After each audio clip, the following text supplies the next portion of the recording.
Assalamualaikum warahmatullahi wabarakatuh. Eh, di sini saya Putra Pratama Wijaya dengan NIM 140 123 00 179 dari Prodi Ilmu Komputer. Hari ini saya akan mempresentasikan hasil kajian mendalam saya mengenai etika dalam kolaborasi pengembangan perangkat lunak yang menggunakan Git dan GitHub atau GitLab.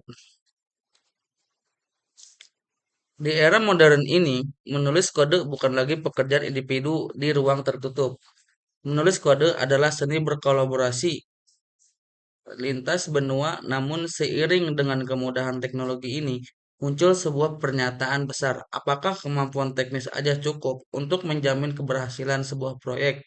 Jawabannya ada tidak. Kita membutuhkan kesadaran etis yang kuat. Mari kita beda mengapa hal ini menjadi sangat krusial. Paradigma kolaborasi modern, transformasi industri kini beralih dari pengembangan individual ke kolaborasi global terdistribusi. Git menjadi standar de facto version control yang merevolusi cara pengembangan berintegrasi. Keterbukaan ekosistem melahirkan platform raksasa seperti GitHub, GitLab, namun membawa tantangan etika baru dalam interaksi teknis dan interpersonal. Landasan etika pengembangan, integritas kode, kejujuran mutlak dalam menulis kode, mengakui kepemilikan karya asli, menghindari plagiarisme serta memberikan atribusi yang jujur. Yang kedua, transparansi, keterbukaan dalam melaporkan bug, kelemahan sistem, serta kemajuan kontribusi tanpa ada yang disembunyikan dari tim.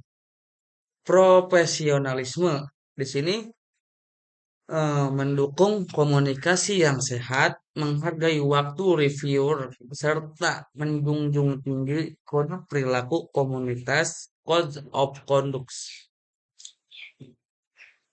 Berikut etika penggunaan Git dan PCS. Di sini etika commit message adalah arsip sejarah proyek. Pengembangan wajib menjaga pesan tetap informatif dan deskriptif. Hindari pesan tidak bermakna seperti Facebook atau update. Yang kedua, manajemen branch. Gunakan alur kerja yang rapi untuk mencegah konflik pengerjaan. Yang kesatu, gunakan penamaan terstandar contoh fitur atau login. Yang kedua, hindari melakukan force push di branch bersama. Yang ketiga, hapus branch fitur yang sudah di merge agar repositori rapi. Nah, di sini ada etika kode review. Fokus pada kode bukan personanya. Di sini ada gambarnya. Dan proses peer review adalah sarana peningkatan kualitas perangkat lunak secara kolektif, bukan tanggung menjatuhkan rekan setim. Ya. Sampaikan kritik, sampaikan kritik konstruktif dan objektif dengan alternatif solusi, serta hargai waktu review dengan merespon feedback secara sigap. Nah, di sini ada fitur komunikasi beretika. Platform Git modern menyediakan mekanisme moderasi terintegrasi untuk menjaga lingkungan interaksi tetap profesional dan bebas dari pelecehan. Di sini ada aspek moderasi, ketersediaan di GitHub, ketersediaan di GitLab. Kode etik komunitas, kontributor, Givenfark terintegrasi secara bawaan, community, guidelitas, dan kebijakan resmi.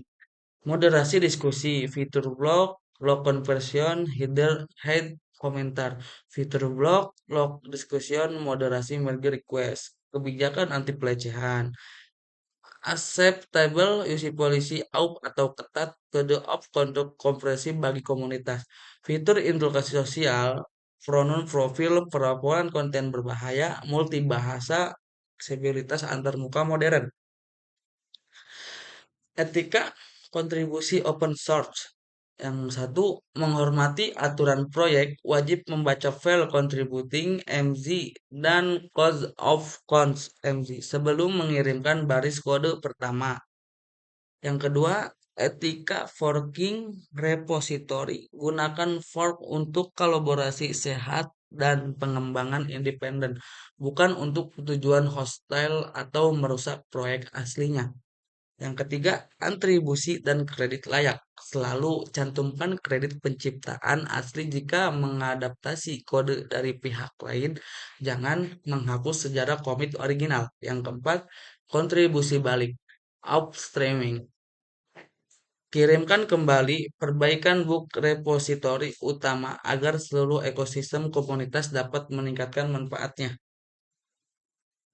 Keamanan dan data pribadi. Manajemen kredensial. Jangan pernah menghardcode API, key password, atau token dalam repositori publik. Gunakan Gitignore. Kedua, responsible disclosure. Laporkan celah keamanan secara privat kepada maintainer proyek. Jangan mempublikasikannya langsung di isu publik. Data privacy. Hindari menyisipkan database asli user ke repository.